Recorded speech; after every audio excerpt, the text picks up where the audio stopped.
Hi, it's Hyoga Kajitani. In this video, I want to talk about the Kyushu tournament in my sophomore year.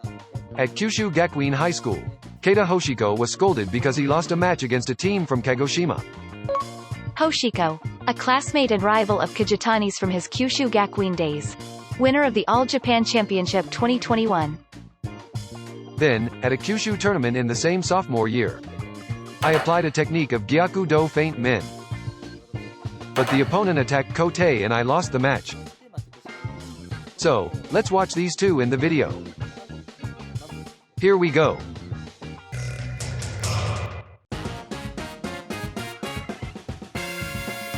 So, let's watch the match.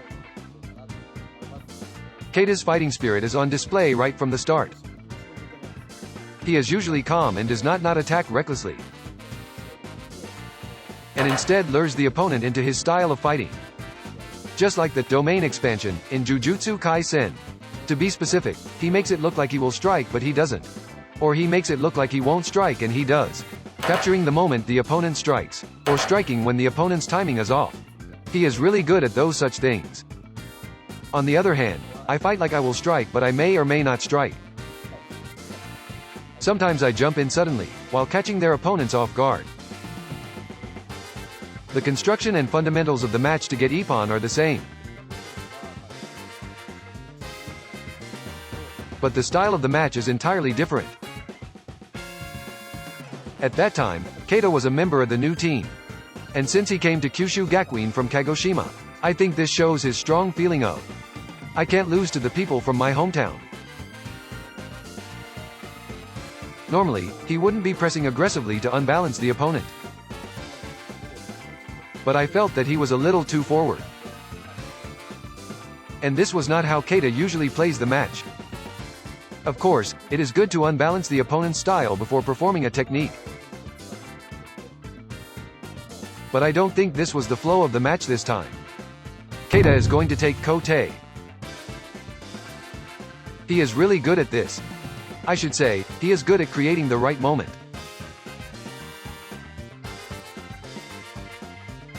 There's a lot more to come after this. But, I will fast forward to the scene where the opponent gets Ippon.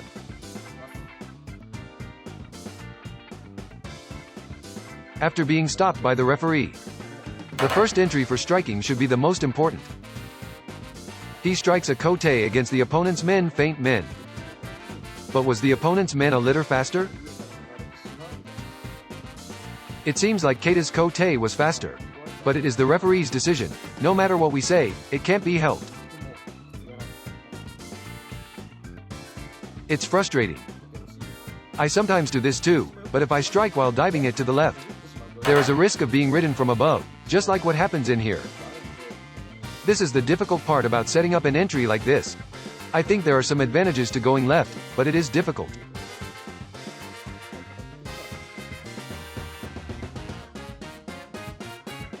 Even if he was getting Ippon, he was pretty calm because it is a tie. And there will be an extension. But if you use a lot of kuzushi early in the match or force yourself to use a lot of energy, the second half will inevitably be difficult.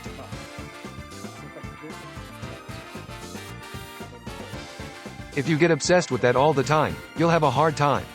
For this, the same goes for me as well. So it is important to know what is needed to break down the opponent without wasting time. That was a kuzushi to use the technique. Kuzushi, to disturb the kame, strikes, or thrusts of an opponent with one's shinai, footwork, or spirit. He is really good at this too. The setup for Men was great too. His timing for unbalancing opponents is incredible. He's managed to unbalance the opponent just as they relaxed momentarily. So when I match with Keita, I always have to concentrate or I will get struck. He is very good at identifying when the opponents relax momentarily, as he did in the Inter-High Finals. I am always on my toes because it is so easy to get struck by him. Even if Keita seems distracted, he is fully concentrated, and he is a strong player. I will fast forward to the scene where Ippon was taken. Here it is. Unusually, Keita times the entry here to the opponent.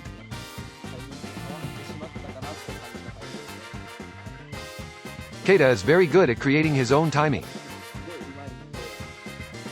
It looks as if he has perfectly matched the timing.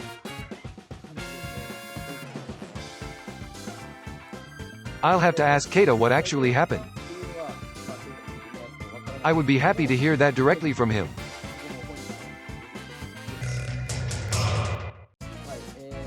Overall, there wasn't a bad part. But the little mistakes, like the one he just made here, where he got the timing wrong, and was struck from above as he dove and struck. I think he was scolded. So those mistakes would not appear in the national competition. Like a car accident, it was just a minor mistake. I practiced every day for the national competition, thinking about these types of little mistakes. But that is the hardest part.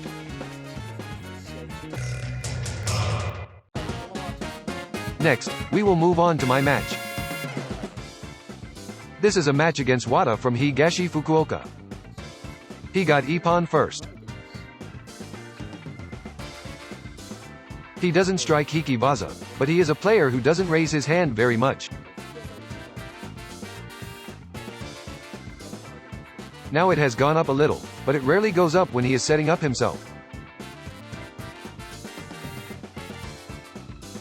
Here, right after the start, Wada got Ippon. If we rewind here a little bit and look at it, you'll see what I mean. I was setting up as well and I thought I could strike. However, the opponent did not back down at that point, and he matched the timing. You have to slow down to see if it did hit or not. Just like this kind of minor detail. Even if you are setting up, if the opponent also sets up, they can come at you from above. As in the case of Keita, mentioned earlier, there is a risk of being overtaken from above. So it's minor details like these, parrying to the right for instance. But we need to make sure that we don't make those mistakes. I thought he would strike Hikiwaza somehow. Because he has not struck Hikiwaza yet. There were a lot of attacks on the omote side, a lot of pressing down and rolling in. Omote, the right side of an opponent's shinai as you face them. I think he was aiming for that as well. It is these sorts of things that we should check during Subazeri and whether they feel like they might come twisting in. Subazeri. In competition or practice, a position in which two players approach each other, pressing their suba against each other and holding their shinai at a slight angle, looking for an opportunity to attack. Sometimes the first time we set up, the bodies rise up in a ta-tan rhythm. So we will aim for a Gyaku-Do, as I am doing now. This is it. I was trying to pull out from the right side, where I controlled the opponent's shinai and then aim for Hikimen. Same thing here. Can you see that I am controlling his shinai? I make sure I am pressing down the shinai and figure out when and how to perform the technique. Here too, I am thinking of striking men or strike from the ura side where I press the men. Ura, the left side of an opponent's shinai as you face them. I am also tense, and I think my opponent was wary of me doing Hikiwaza. I still couldn't get Ippon. I felt that I could not attack easily because of his decisive offense. There, I got Ippon from the opponent. Pull out from the right then strike men, where the opponent presses down my shinai. I still remember how I felt at the time. Even if he got Ippon, I was confident that I could get it back, so I was in no hurry at all. From here, it would be good if I could get another one, and even if it ends in a draw. I thought I'd done my part as Senpo, the first player. So far, this is an expected match for me. However, Ippon was taken after this. Fast forward to the scene where Ippon was taken. First I saw the hand go up a little.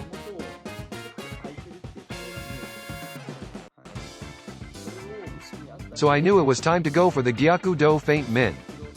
However, I am missing the timing to strike because my opponent is not backing down easily. At this point, the opponent goes back. So I try to strike Gyaku-Do Feint Men but I was met with the kote. At this point, the opponent moves back, but after this, he takes a step in. Looking at this now, I still think he was also willing to strike. I made a mistake in making a decision here and forced myself to strike too. Usually, I would ensure that the opponent came in while defending themselves. Then feint and then strike. At that time, I think I was just hit it with a burst of energy. Please take a look once. After stepping back here, the opponent takes a step in and attacks back. Step back and take a step in here. Most of the time, I'd strike the incoming player with a Gyaku-Do, as he took his first step while defending themselves. When the opponent is wary of the Gyaku-Do, that is where I strike Gyaku-Do Feint Men. But, this time though, the opponent was attacking back. I forced myself to strike Gyaku-Do Feint Men, so he caught me with a kote. Not going to go overboard. Knowing that the opponent will not raise the hands easily. Attacking the opponent as you can then men or striking a bold and straight men. Or not striking because the opponent already set up. I think these are good choices too. So, how was it? Kyushu tournament in my sophomore year. I introduced you to my match that I was scolded for. I did not want to show this because I lose the match and it's embarrassing. But I showed this for me to study and reflect about it. After that match, I don't think there was ever a match where I was struck with a kote where I about to strike Gyaku-Do Feint Men. We lost while we had hardly lost any official matches. So it was a really frustrating match. Thank you for watching until the end. See you in my next video. See you.